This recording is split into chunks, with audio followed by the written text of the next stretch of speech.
Welcome to Friendverse, the podcast. This is Wandia. And this is Shiko. So, I guess today is my turn. Yes. This is something that I found while I was reading, and I thought it would be a good idea to share with you guys. So, I took a screenshot of Rome.her on IG. That is rome.her. So you just say, it's me. I wasn't sure if you wanted people to know it. I'm not entirely sure. Actually, yeah, you've told people on the social media. Yeah, that's my IG. That this is your account. Anyway, yeah, so Shiko posted this on her Instagram stories. Kiss your friends' faces more. Destroy the belief that intimacy must be reserved for monogamous relationships. Be more loving. Embrace platonic intimacy. Embrace vulnerability. Use emotionality as a radical tactic against a society which teaches you that emotions are a sign of weakness. Tell more people you care about them. Hold their hands. Tell others you are proud of them. Offer support readily. Take care of the people around you. Yeah, so what did I think about this post?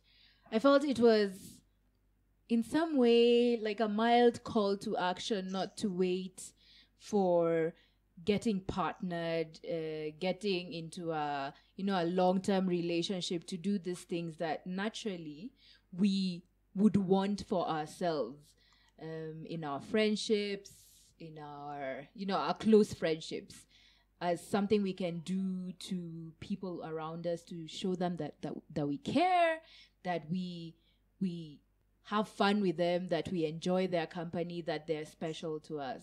No, I agree, because I was even thinking about how, now that you've read it, I'm thinking about the way something like holding hands is pretty much sexualized. Like, I can't even hold like a friend's hand. Indeed, because it's like this thing that is only for romantic relationships. And it's a shame, really, because something like physical touch or whatever, it's something that is only mostly, let me not say only, mostly reserved for romantic relationships. So even like if you hug for too long with your friend, it's already sexualized. What does that mean? And in fact, amongst women, maybe it's even easier to do this thing. Exactly. Now imagine between two men, or even a hug, even holding hands. Never.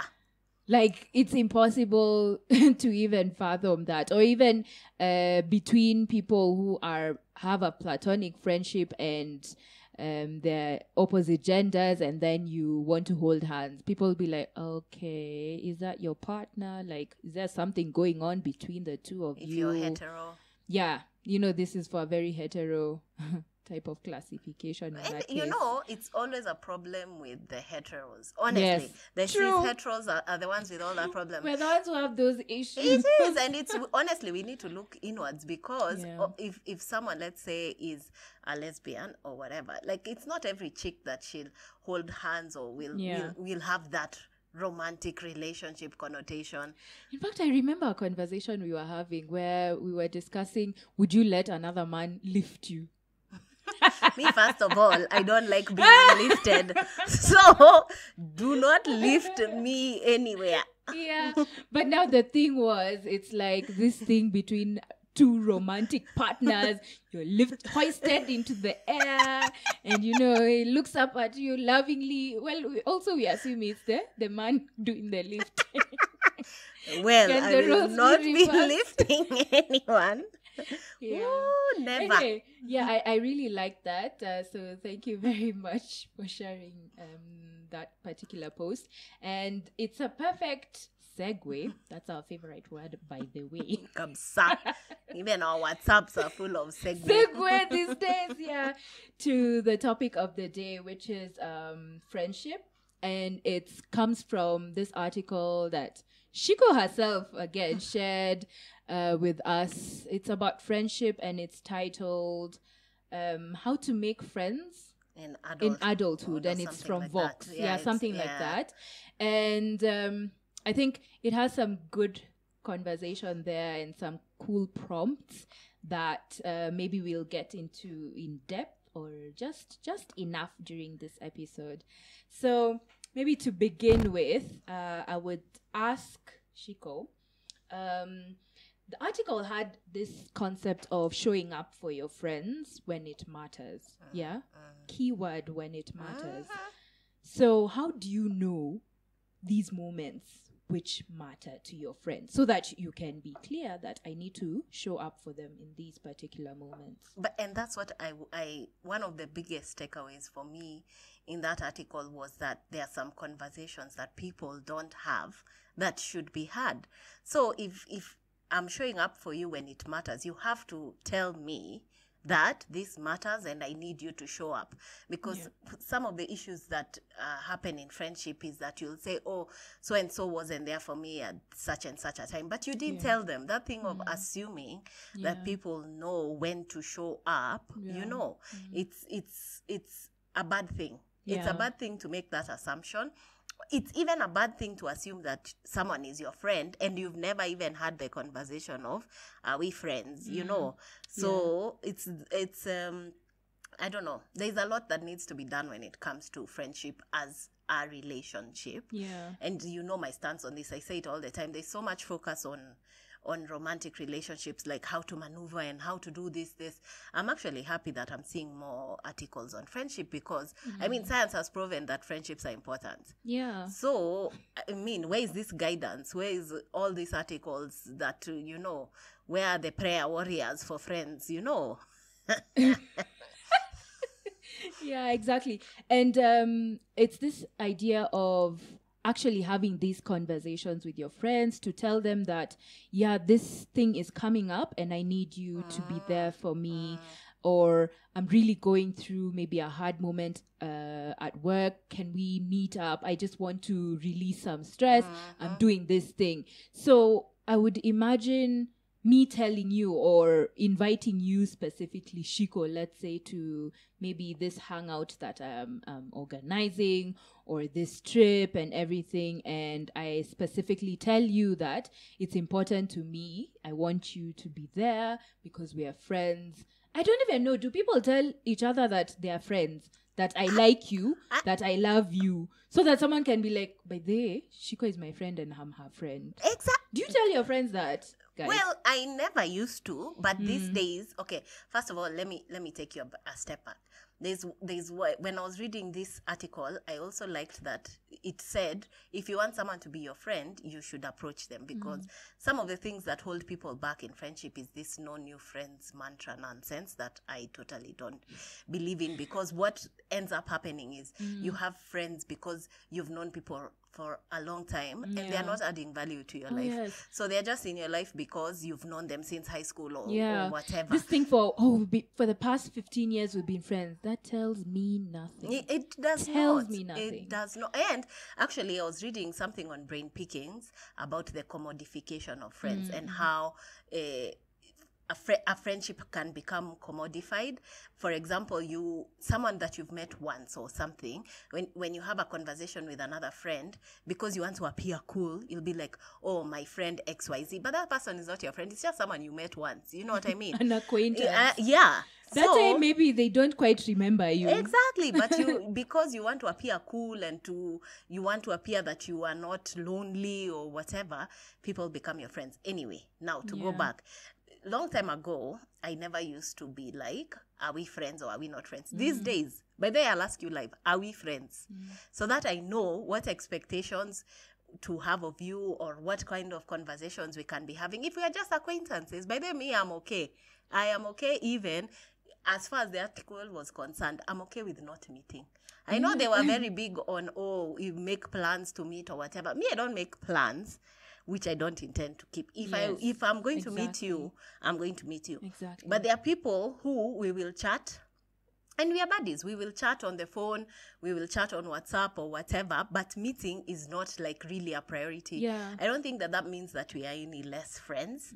It's just that maybe for us meeting is not how we do our friendship, and there's no one way to do a friendship, Yeah. you know. I guess it's that agreement. Sometimes it could be unspoken, sometimes it's spoken.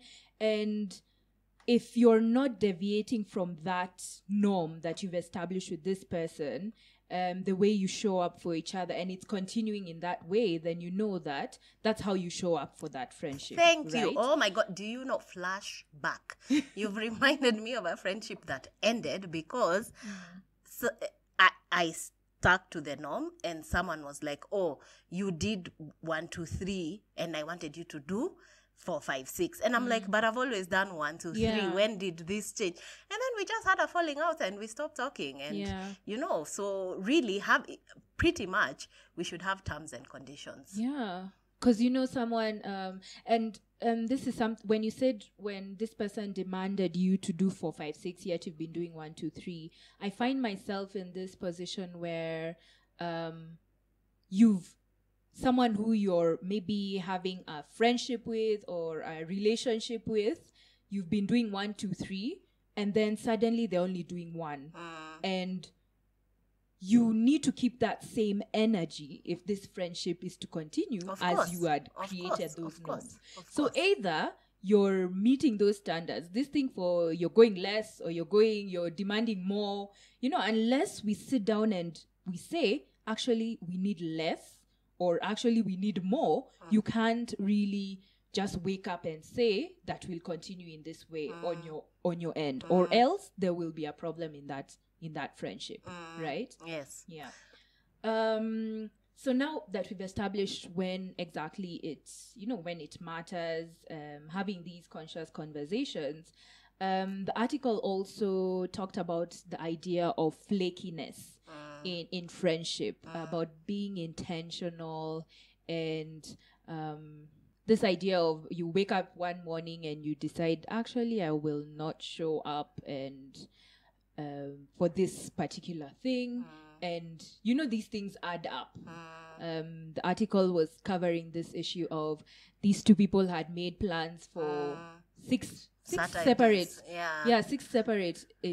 instances, and you kept on cancelling and cancelling and cancelling.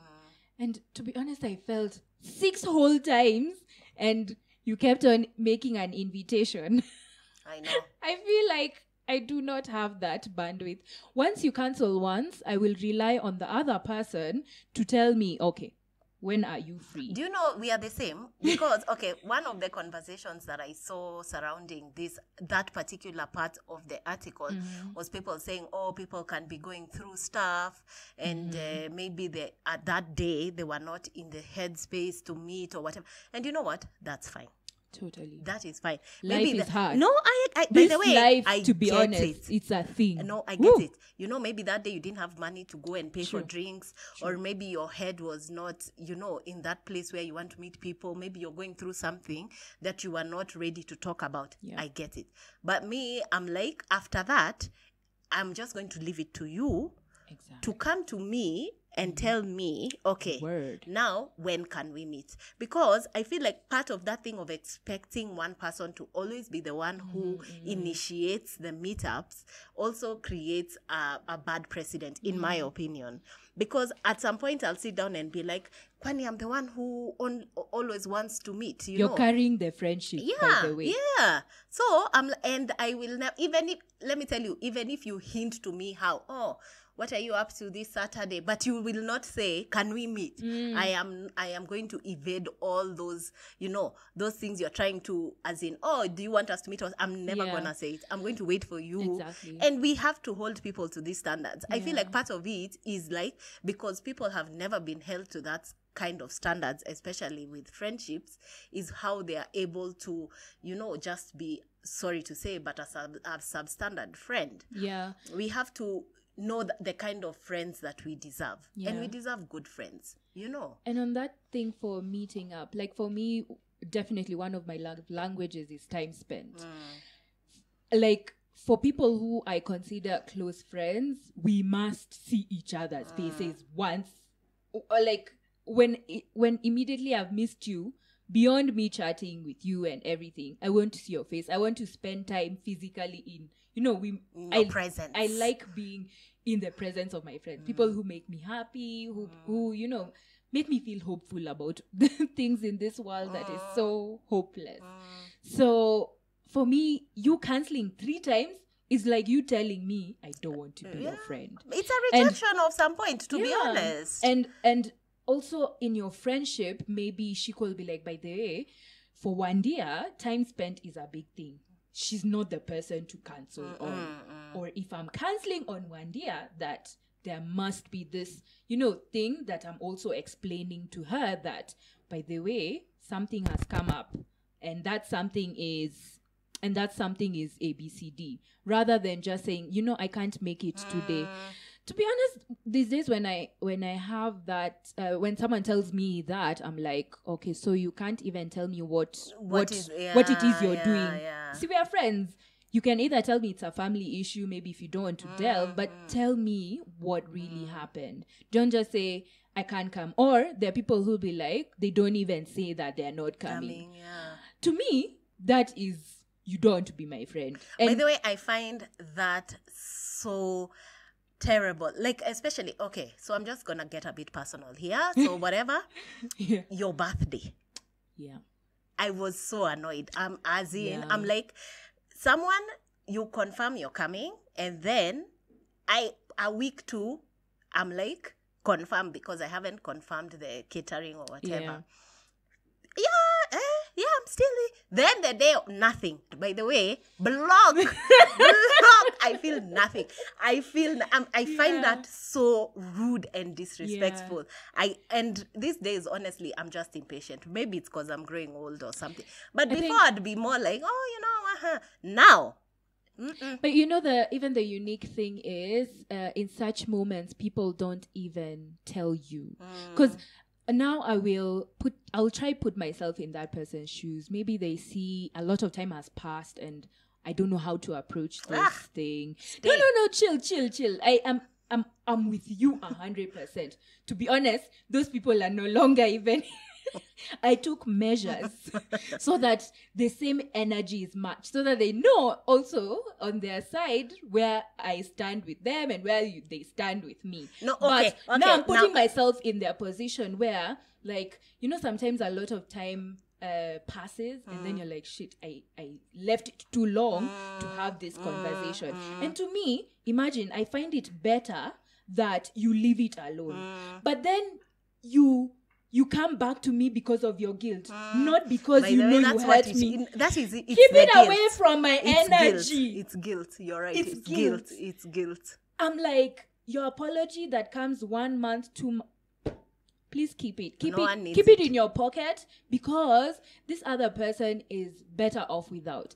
When I tell you immediately that you hurt me, or when you realize that moment that you shortfalled, when that day when you didn't come, if by the next day close of business you didn't wow, hush. You did say hush. In fact, not even the next day close of business, by the time that day entry, you know, people are starting the event at 4 p.m. If at 3:55 you didn't say anything, you know, like in advance, it's a bit rude. It's rude. And it's rude, plus it gives me a message of where we stand. There is a message. And to be honest, my birthday is in December, and I usually feel like every year I get huge messages during my birthday. Like, because I know these are people who can match my energy. These are people who I will carry forward to the next year, and I love it. But also sometimes my birthday comes with these, you know, deeply sad moments, because I realize that there are people who have been giving my energy and they won't match it up. But then I really love it, because I love seeing people in their true colors, so that I don't continue giving and giving, you know. Yeah. So, no, I agree with it. So that is a perfect instance of, you know, how not being intentional or not being honest about what you want in relationships can affect friendship. And also, I think the other thing is, and you know, I'm big on reciprocity, and I'm big on knowing if you're a priority or not a priority. And when I say priority, people always think priority number one. No, priority is priority. Yes. If you have something and I come for it and whatever, you're a priority. And then even inviting you for a Yes. small gathering Yes. means that someone has seen you as a priority. Yes. And for you to like kick me in the face with that story, Yeah. I'm like, by the way. But now to bring back the issue of apology, because I when I was thinking about friendship, the one thing I think that we need to talk about is like forgiveness. Yes, yes. Because that was when I was even reading this article, I'm like, how many instances of flakiness will it take for you to stop forgiving someone? Because for you to make plans 6 times, it means you're forgiving someone. Yeah. But at what point? Because okay, I'm a believer in I can forgive you, but that doesn't mean you need to be in my life. Yeah. But I can also forgive you and you continue being in my life. Yes. Because people will always hurt you. That is a standard. Oh, yeah. It's about choosing. You Yes. know, you make a choice. Yes. Like, maybe I will give a simple example of I will not give men many options for forgiveness because their history has proven that relying on them will end up in a bad situation. And this is just based on my experience. Maybe for my listeners or for Shiko, it's a bit different, you know? But based on my history, I will not take that for granted. I'll see that maybe this other friend who's a female friend has come through for me. She messed up maybe once, twice, but I know deep down I could probably read her intentions and earnestness. That earnestness. And her previous actions have actually showed me that, well, she actually comes through. It's these 2 times that she didn't. Yeah. And it will differ. For everyone, their decision making will be different. They'll be like, well, this is the person I'll give a second chance. This is the person that I will give a second chance. And then that issue of the apology, it's also up to us to tell where this apology is coming from. You know, this thing for guilt versus are they doing it for me? Is it the best thing for this person that you're coming now to apologize? And also, are they doing it because they can see where they went wrong? You know, some Yes. people apologize for apology's sake. Yes. And then are they apologizing for something that they keep doing over and over Oh, yeah. again? Oh my Yeah. God. You know, the apology, sometimes I am like, keep your words, you know? The best apology is change in behavior. Exactly. By the way, change In behavior, you know? And sometimes, you know, you can have created a boundary with someone and said, you know what, we no longer serve each other, let's move in different directions. You don't have a chance to change your behavior, you know, because someone has already maybe shut you out. But ask yourself, you coming back to say these things, who is it helping? Is it helping this other person or it's you? Before you come back to someone, yeah? Figure out, are you actually prioritizing them or it's you? Yeah? No, that's a very good point. Yeah, because I can imagine if I see a lot of time has passed by, this person has already moved on. We will never salvage this friendship. Maybe, okay, actually, maybe 80% we shan't be like salvage this relationship. I mean, when you go in different directions, it's very rare that you will come back to each other. But Or you if you- using your words, it will be maybe out there we meet randomly and maybe I find out this is what you're doing, this is how you behave these days. Give someone that chance to see your change in behavior without you talking. Because what is talking? No, I'm like, what are words? Yeah. You know what are words Yeah, these days? yeah. Apart from empty promises or And regret, platitudes. it makes you feel bad. It takes you back to the moment where you got hurt. Yeah. It's for you. It's so clear. Like, for me, that is 100%. I still want to cover this issue around the flakiness, that it's a conscious decision people are making to be flaky, to say, I won't show up for Shiko, I won't show up for Wandia.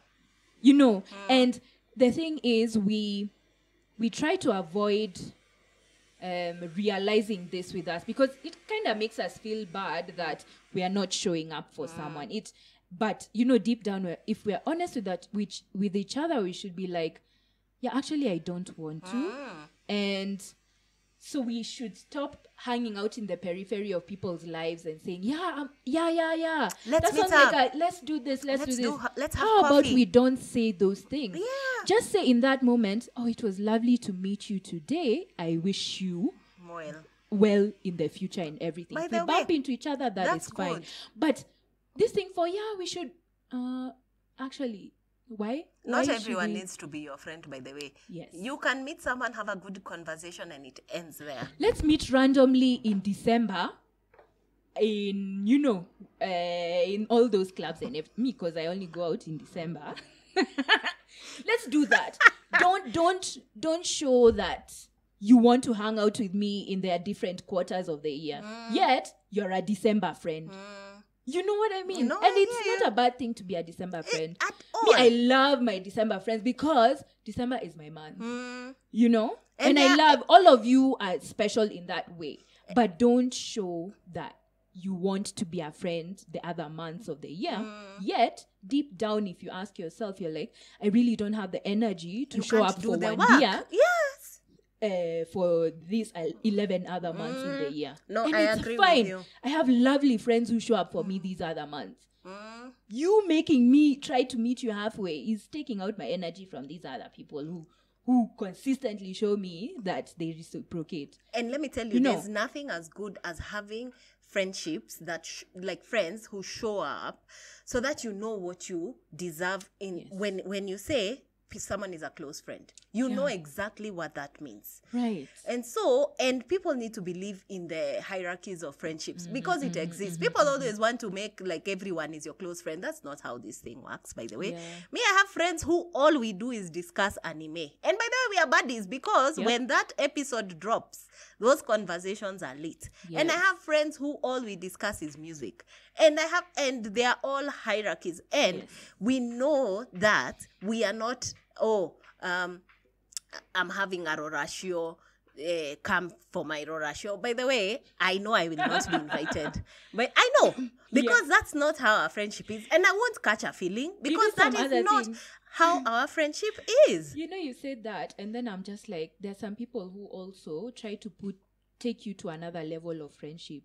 So they're like, oh, by the way, I'm going to meet my boyfriend wants to meet my friends, or I'm going to meet my family. Then they're like, maybe you should. I'm like, did it ever show up in our relationship these past couple of years that this is the type of friendship that we have? Or someone downloads for you. Do you even know the name of the boyfriend? These things. Like, also, sometimes read the room. Ask yourself these questions. And if it's not very apparent to you when you do that analysis, this is why we have these conversations with our friends, Yeah. Also, look at history. They've behaved like this. If you want to change that, let's meet back at the table. Let's have these conversations. And honestly, that is my biggest takeaway. Conversations, we need to change how we have conversations with our friends. And honestly, I'm primarily talking to men. Because I feel like, women really work on their friendships. And this is why men like rely on their female friends for a lot of emotional labor, because their male friends are just for fun times and, and football and whatever. But they'll never have a conversation of, hey, my man, my guy, you guy, how you doing? This is very interesting. I have two instances, and these are both maybe dudes who probably we were trying to see if we could move on from the maybe friendship stage. And I use friendship very loosely. In that, friendship is that we are not, we are platonic. So one, I think this was someone who I'd matched with on OkCupid. Yeah, to be honest, I look at it as a perfect match thing. I don't like meeting these people. It's just for the bands, to be honest. Wandia watches Perfect Match on Ebro. Top tier content, by the way. Not at all. I'm actually starting a segment on my IG stories where I'm going to be discussing. So I'll be that person with the stories that look like ants on weekends. Anyway. So this guy, we've not chatted that much. Maybe actually, he's maybe called me a couple of times, and we have interesting conversation. Like, as compared to other conversations we've had, like, firstly, the fact that we are on phone voice call, that's an achievement. So this one day he texts me like at 11 something. Interestingly, I think I had a thanks. So interestingly, I think I had a work event and we're still at the office. It was very chilled out. And then he typed, so I had a really long and hard day and I thought of you. And I was like, emotional labor. Excuse me?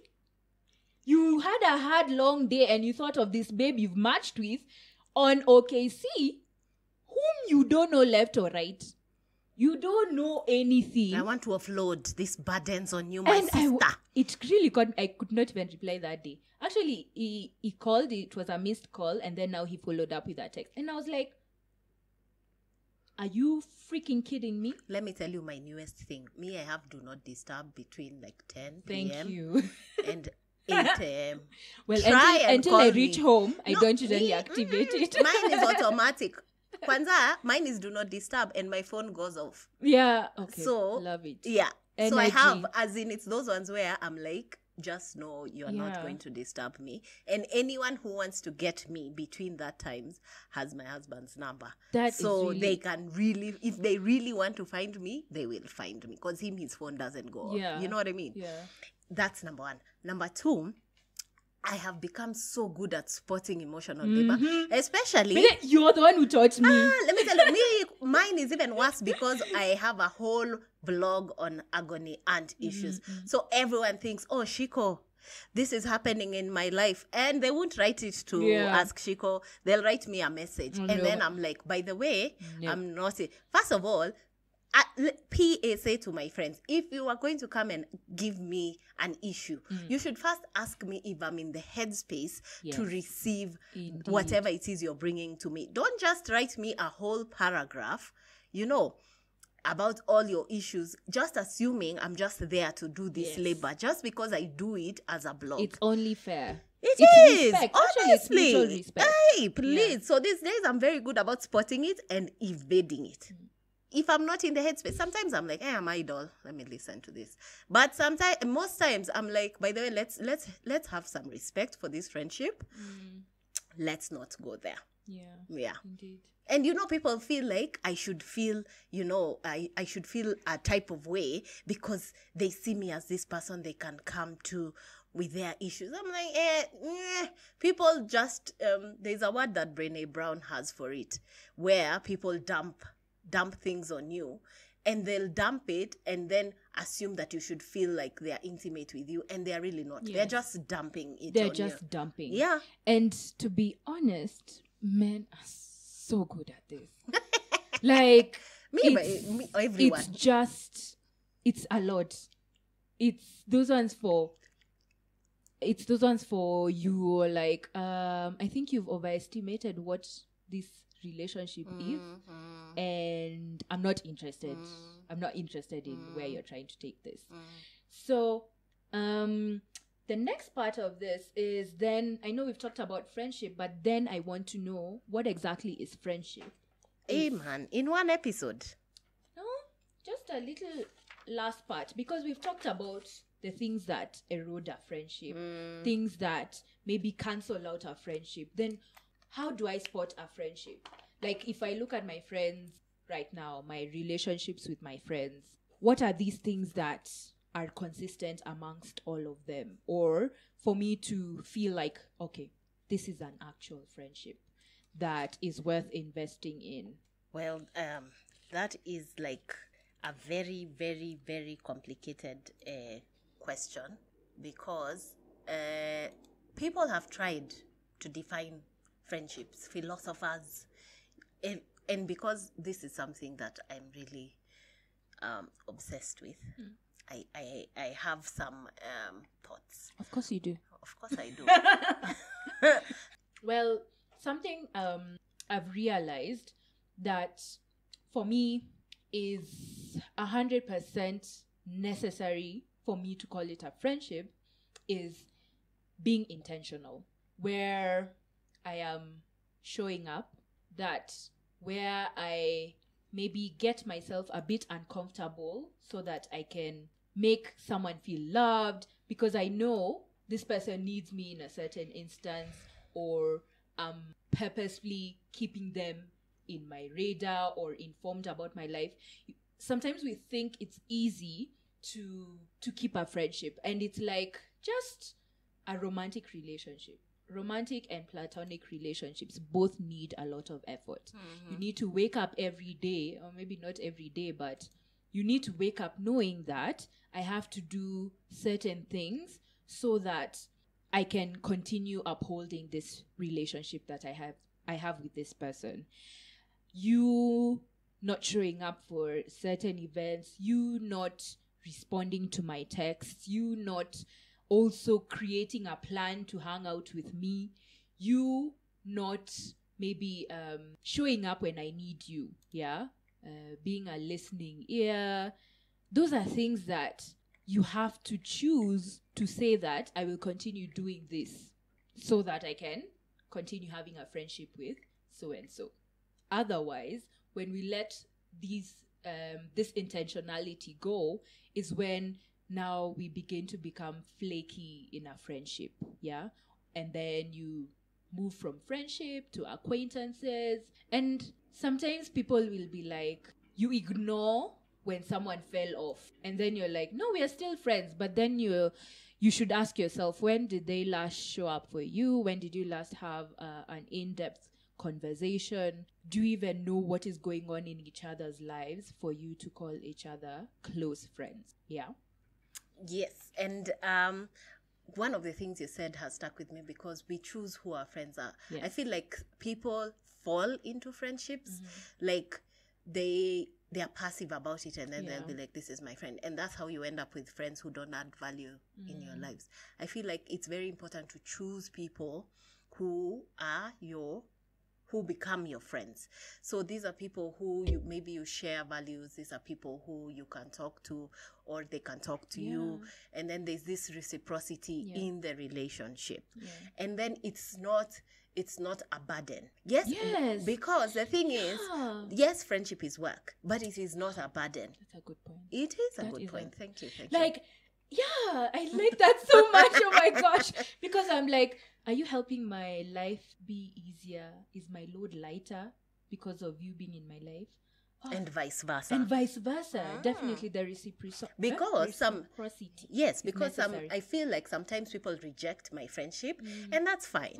We can't be this thing to someone and they don't want us to be. So sometimes friendships don't work. That's all well and good. But let's have these conversations. And that's the other thing.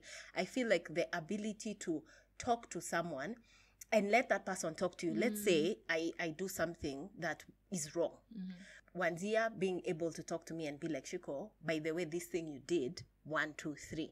If you're not able to correct a friend, I don't understand how that is a friendship. Indeed. And then not to hold that thing after you've corrected them. I feel like it's important, if I do something that you don't like, and then you come and correct me, that we are able to work this.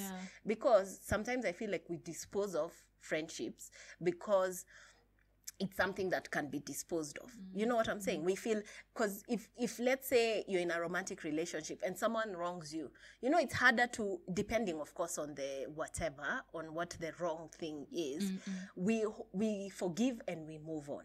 But in friendships, it's like someone does something and we are like, bye. That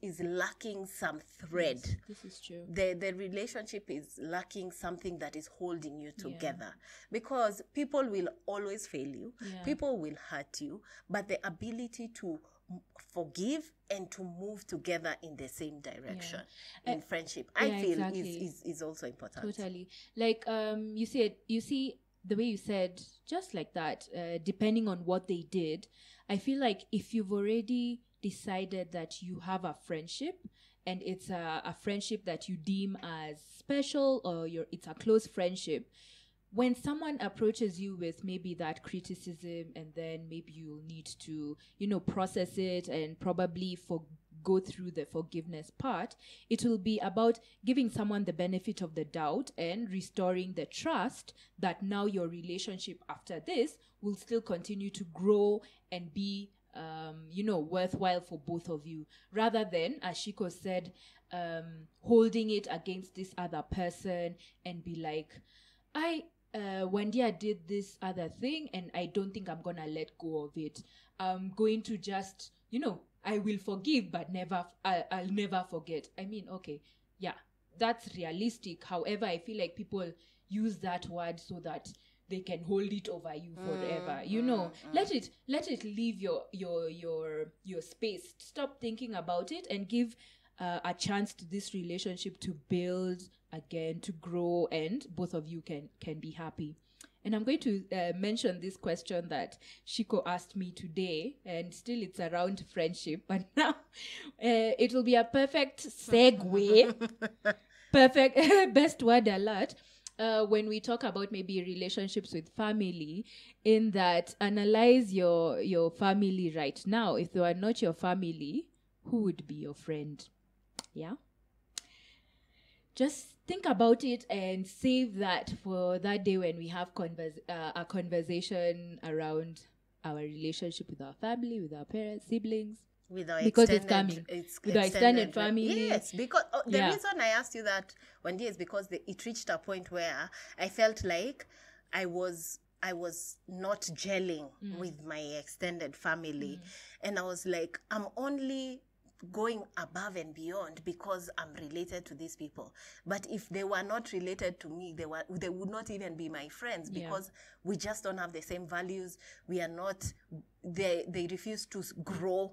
They still hold on to archaic ways of thinking. And I was like, and you know what? It's never that serious. Yeah. And it's this thing for choice. You choose your friends. You choose who you want to build a relationship with.